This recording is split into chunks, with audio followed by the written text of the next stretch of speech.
Perang Dunia Kedua telah meninggalkan banyak cerita dan pengaruh yang masih bisa kita rasakan sampai hari ini. Salah satu cerita dari Perang Dunia Kedua yang menarik perhatian datang dari kolonisasi Jepang atas Korea. Di video kali ini kita akan membahas salah satu peninggalan menarik dari Perang Dunia Kedua yang terbentuk karena adanya hubungan antara Jepang dan Korea di masa itu. Pantengin terus videonya ya. Di masa penjajahan Jepang atas Korea, Jepang telah melakukan banyak bentuk kekejaman. Salah satunya adalah dengan mendatangkan banyak sekali orang-orang Korea ke daratan Jepang untuk dijadikan budak kerja paksa.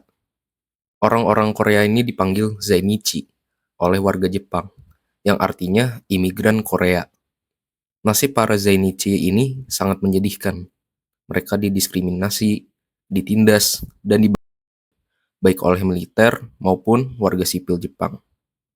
Bertahun-tahun penderitaan akhirnya sampailah pada saat berakhirnya Perang Dunia Kedua. Para Zainichi merayakan kemenangan dan kebebasan yang mereka nantikan setelah Jepang menyerah melawan tentara sekutu. Semua itu ternyata hanyalah kebahagiaan sementara. Beberapa tahun kemudian, pecahlah Perang Korea, yang merupakan konflik antara Korsel yang berideologi kapitalis melawan Korea Utara yang berideologi komunis. Banyak Zainichi ini malah berakhir di Jepang dan tidak bisa pulang ke tanah air mereka. Setelah Perang Korea berakhir dan Korea terbelah menjadi dua, akhirnya para Zainichi ini pulang ke tanah air mereka. Mereka disuruh memilih ingin pulang ke Korsel atau ke Korut. Kedua negara itu menyampaikan janji manis tentang kehidupan penuh kebebasan yang akan mereka jalani. Namun ada juga Zainichi yang tetap tinggal di Jepang. Korea Utara melalui organisasi Chongryon mendirikan sekolah Korea atau dalam bahasa Jepang disebut Chosen Gakko untuk para Zainichi supaya anak-anak dari Zainichi bisa belajar tanpa harus didiskriminasi di sekolah Jepang. Chongryon adalah organisasi yang fungsinya melindungi hak-hak Zainichi Korea Utara di Jepang. Salah satunya adalah hak pendidikan. Tujuan Chongryon mendirikan Chosen Gakko adalah supaya Zainichi yang ingin menjadi bagian dari Korea Utara bisa mendapatkan pendidikan yang disesuaikan dengan kurikulum Korea Utara, sejarah, bahasa, dan pelajaran sosial standar Korea Utara. Jadi sebelum mereka ke Korea Utara tuh, mereka dipersiapkan dulu. Di Korea Utara cara kerjanya kayak gimana, kayak begitulah.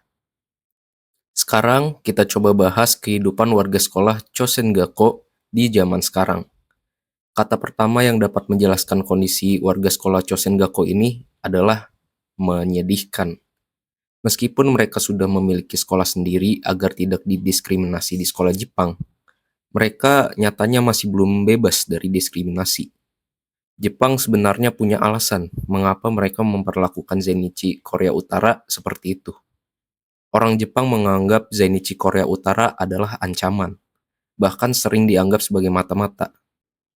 Sekolah-sekolah Korea Utara pun juga tidak luput dari tuduhan semacam tempat perkumpulan mata-mata. Orang Jepang bisa berpikiran seperti itu karena orang Jepang merasa kalau para Zainichi Korut ini tidak bisa diatur dan mau seenaknya sendiri di tanah Jepang. Bahkan, orang Jepang itu sering berpikiran kalau para Zainichi Korea Utara ini merasa ingin menguasai seluruh tanah Jepang. Karena sikap seluruh Zainichi Korea Utara di Jepang itu cenderung sombong. Makanya orang Jepang tuh banyak yang tidak suka. Kalian juga pasti tahu kalau Korea Utara itu hobi banget menguji coba rudal nuklir antar benua mereka.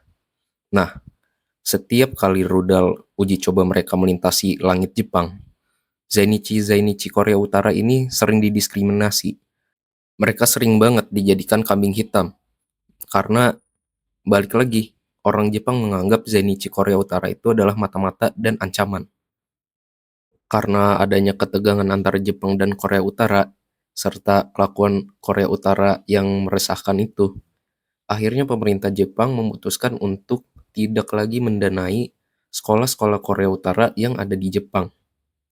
Sekarang kita lihat permasalahan ini dari sudut pandang Zainichi Korea Utara.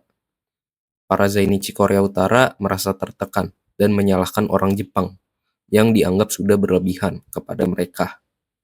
Mereka merasa mereka tidak bertindak seenak mereka dan mereka menganggap Jepang hanya ingin membatasi hak mereka dan ingin mereka terlihat jelek agar segera dipulangkan ke negara asalnya. Kehidupan di Jepang membuat banyak Zenichi Korut tidak betah dan ingin kembali ke negara asalnya. Tapi entah mengapa mereka masih saja menetap, yang membuat orang-orang Jepang kesal. Sikap dari para Zainichi Korea Utara ini sudah benar-benar membuat orang-orang Jepang kesal. Karena orang-orang Jepang merasa kalau para Zainichi Korea Utara ini merasa kalau Jepang itu adalah tanah air mereka dan mereka berhak untuk memutuskan apa yang mereka mau. Kalau kasusnya sudah seperti ini, menurut kalian siapa yang benar, siapa yang salah? Boleh coba berpendapat di kolom komentar ya, dan kita akan diskusikan. Oh iya, kalau kalian sudah meninggalkan komentar, jangan lupa juga video ini di like, share, dan subscribe ke channel ini, agar kalian tidak ketinggalan video menarik lainnya dari channel ini.